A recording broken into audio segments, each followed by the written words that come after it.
दे बसंती चोला, मेरा रंग दे बसंती चोला, मेरा रंग दे बसंती चोला। आज की ये कहानी एक ऐसे वीर की है जिसने अंग्रेजों की नींव हिलाकर रख दी। एक ऐसे नौजवान की जिसमें बचपन से ही देशभक्ति कूट कूट कर भरी थी, बल्कि यूं कहें कि विरासत में मिली थी, जिसकी सोच उसकी उम्र से कहीं आगे थी। और एक ऐसे शहीद की जिसकी शहादत ने पूरे हिंदुस्तान को झकझोर कर रख दिया और हजारों ऐसे मतवालों को खड़ा कर दिया जिनके सीनों में आजादी की चिंगारी पनप रही थी। आजादी के आंदोलनों के अंदर एक नई ऊर्जा भर दी। जी हाँ, हम बात कर रहे हैं पंजाब के रहने वाले हिंदुस्तानी शेर शहीद आजम भगत सिंह की। भगत सिंह का जन्म 28 सितंबर 1907 को पंजाब के बंगा गांव में हुआ। इत्तेफाक से जिस दिन भगत सिंह का जन्म हुआ उसी दिन ही उनके पिता किशन सिंह और चाचा अजित सिंह जेल से रिहा हुए थे। यह सिर्फ एक संयोग था या कोई इशारा, लेकिन जो होना था वो हो चुका था। यह बच्चा कोई साधारण इंसान नहीं बल्कि इतिहास लिखने वाला था। धीरे धीरे भगत सिंह बड़े होते हैं और 12 साल की उम्र तक पहुंचते हैं। इस छोटी सी उम्र में ही उनके साथ एक ऐसा भयानक हादसा पेश आया जिसने उनके दिलो दिमाग पर गहरी चोट पहुंचाई। वह हादसा था जलियांवाला बाग, जहां बैसाखी के दिन हजारों मासूम हिंदुस्तानियों पर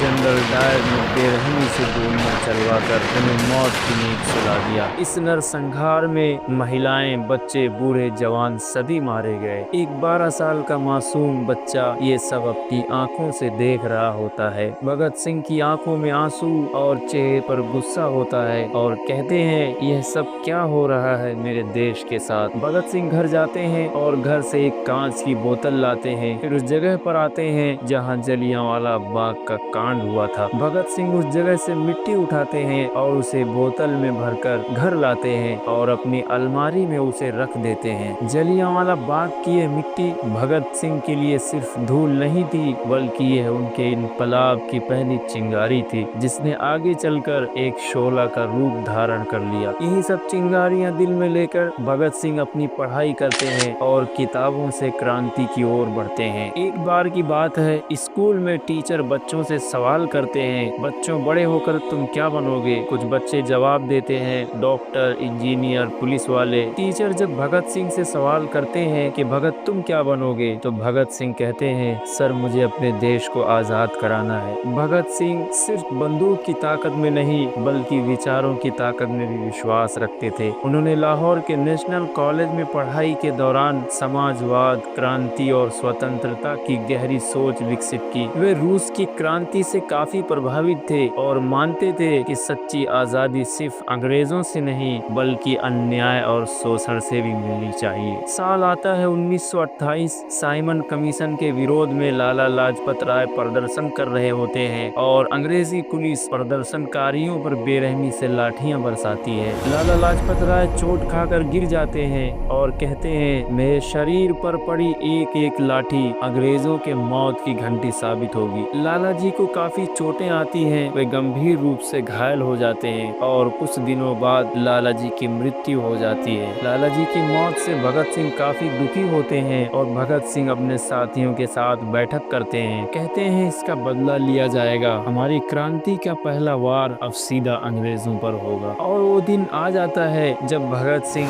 अपने साथी राजगुरु और सुखदेव के साथ मिलकर अंग्रेज अफसर जॉन सैंडर्स की हत्या कर देते हैं। राजगुरु ने सैंडर्स को पहली गोली मारी, फिर भगत सिंह ने लगातार फायरिंग करके उसे खत्म कर दिया। भागते समय चंद्रशेखर आजाद ने पीछा करने वाले एक कांस्टेबल चानन सिंह के पैरों पर गोली मारकर उसे वहीं रोक दिया। इसके बाद सभी क्रांतिकारी सुरक्षित निकल जाते हैं। ये भगत सिंह का पहला खुला ऐलान था कि अब अंग्रेजों को कोई नहीं बचा सकता। साल आता है 1929। ब्रिटिश असेंबली में भगत सिंह और बटुकेश्वर दत्त घुसते हैं जिसमें अंग्रेज अफसरों की मीटिंग चल रही होती है। अचानक भगत सिंह बम फेंकते हैं और पूरा हॉल धुएं से भर जाता है और भगत सिंह जोर जोरदार नारा लगाते हैं, इनकलाब जिंदाबाद। वे भागते नहीं बल्कि वहीं खड़े होकर पर्चे फेंक कर और गिरफ्तारी दे देते हैं। भगत सिंह चाहते तो भाग भी सकते थे, लेकिन वे चाहते थे कि उनकी आवाज पूरे हिंदुस्तान तक पहुंचे। भगत सिंह और बटुकेश्वर दत्त को पकड़कर जेल में डाल दिया जाता है।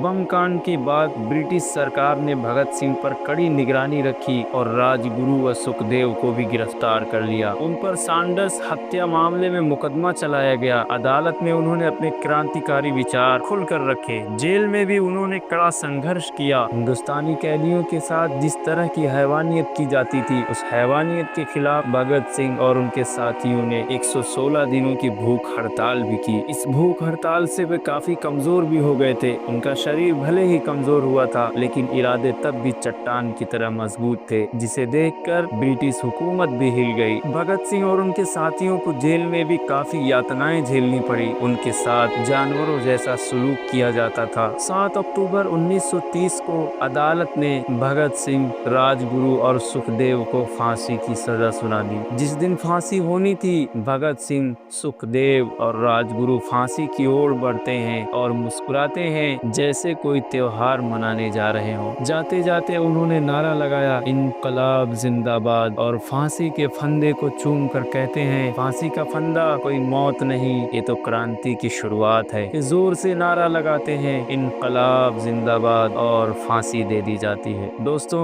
भगत सिंह भारत के वो बहादुर वीर थे जिन्होंने अपनी क्रांति से अंग्रेजों के छक्के छुड़ा दिए। भारत की सरजमी वो सरजमी है जहाँ पर एक से बढ़कर एक वीरों ने जन्म लिया। उन वीरों में मुझे सबसे ज्यादा भगत सिंह प्रेरित करते हैं। आजादी के उन वीरों में से आपको कौन ज्यादा प्रेरित करता है, कमेंट में जरूर बताएं। 23 मार्च 1931 को तीनों को लाहौर सेंट्रल जेल में फांसी दे दी गई। 23 मार्च 1931 को भारत ने अपने 3 सपूत खो दिए, लेकिन भगत सिंह आज भी जिंदा हैं, क्योंकि वे सिर्फ एक इंसान नहीं बल्कि एक विचारधारा हैं। भगत सिंह जी ने कहा था, क्रांति की तलवार विचारों की शान पर तेज होती है, इनकलाब जिंदाबाद। दोस्तों, इन वीरों के लिए एक लाइक तो बनता है। अगर आप भी इन वीरों से प्यार करते हैं तो चैनल को सब्सक्राइब जरूर कर लें, ताकि इन वीरों की कहानियां मैं आप तक पहुंचाता रहूं। वीडियो अगर अच्छी लगी हो तो अपने दोस्तों के साथ भी शेयर करें। मिलते हैं किसी और वीडियो के साथ, तब तक के लिए जय हिंद।